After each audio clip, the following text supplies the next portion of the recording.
At the vigil following the Atlanta mass shooting that killed 8 people, 6 of them Asian women, Needham High School students Ali Xiang's and Veronica Halbert's speeches touched the hearts of many locals in attendance. According to a report by the Center for the Study of Hate and Extremism at California State University, hate crimes against Asian Americans in U.S. major cities surged by nearly 150% in 2020, even as overall hate crimes fell. Hate crimes against Asian Americans in Boston increased by 133%. The largest minority group in Needham is Asian, which accounts for about 9% of the town's population. 10% of the district's students have Asian heritage, including Jiang and Halbert. They spoke to municipal producer Yu Xiao Win about their experience of growing up as Asian Americans.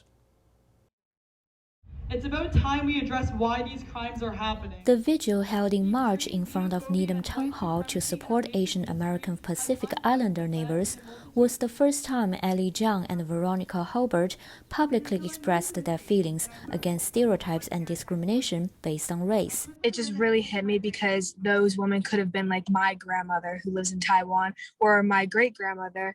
Me and Ali really wanted to write a speech and just express like our anger and our concerns for our community that needs to speak up on these certain types of acts and needs to like help educate others to teach them like, hey, like small things like matter, like stereotypes, that's not okay, microaggressions, that's not okay. Jiang said the reason she never mentioned these upsetting microaggressions can be attributed to a term called model minority myth. Sociologist William Peterson first used the concept of model minority in an article he wrote for the New York Times Magazine in 1966, where he emphasized that family values and strong work ethics allowed Japanese Americans to overcome the discrimination against their group and attain educational and financial success. This article led to further media coverage of the apparent success of various Asian American groups. Critics noticed the theory ignored an immigration ban on Asian countries until 1965, when the U.S. gave priorities to highly educated professionals from Asia to migrate to the country. Labeling Asian Americans as the model minority also diverts attention away from any discrimination they face and support they need. Because you're seen as a race that doesn't have problems because like in the future you're well off.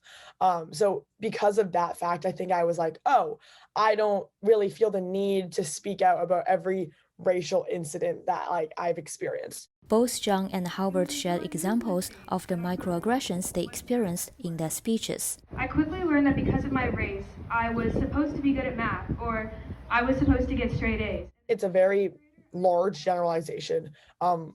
Obviously not every Asian American is good at math. And like, I think that added pressure again adds to already a toxic environment regarding academics in Asian culture. We don't want to really stereotype certain things because I feel like everything from there, it starts, stereotyping and microaggressions start as like a baseline and it just gets progressively worse from there. Ever since elementary school, I've been told to go back to my country.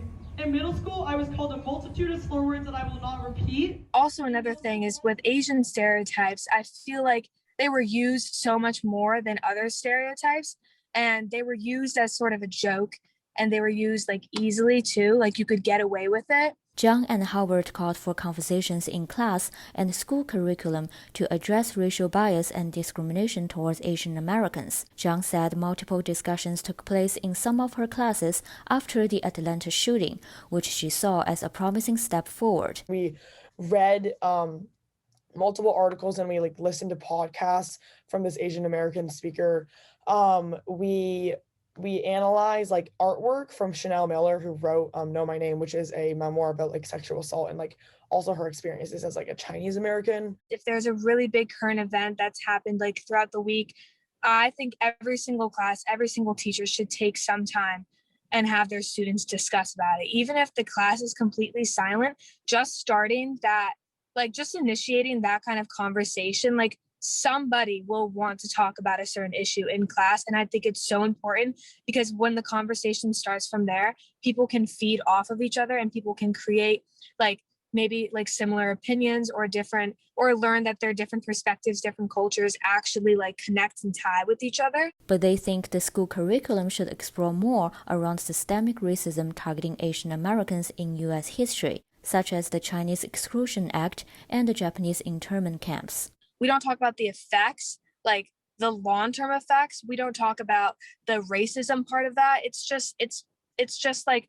we're covering these vocab terms as if we have to memorize them for like a multiple choice question on a test, which is what we're doing. But at the same time, this is the time to also learn about like a part of our history, a part of like what we did wrong as a country and how we can work towards fixing that with a certain mindset. For the Needham Channel News, I'm Yu Xiaoyuan.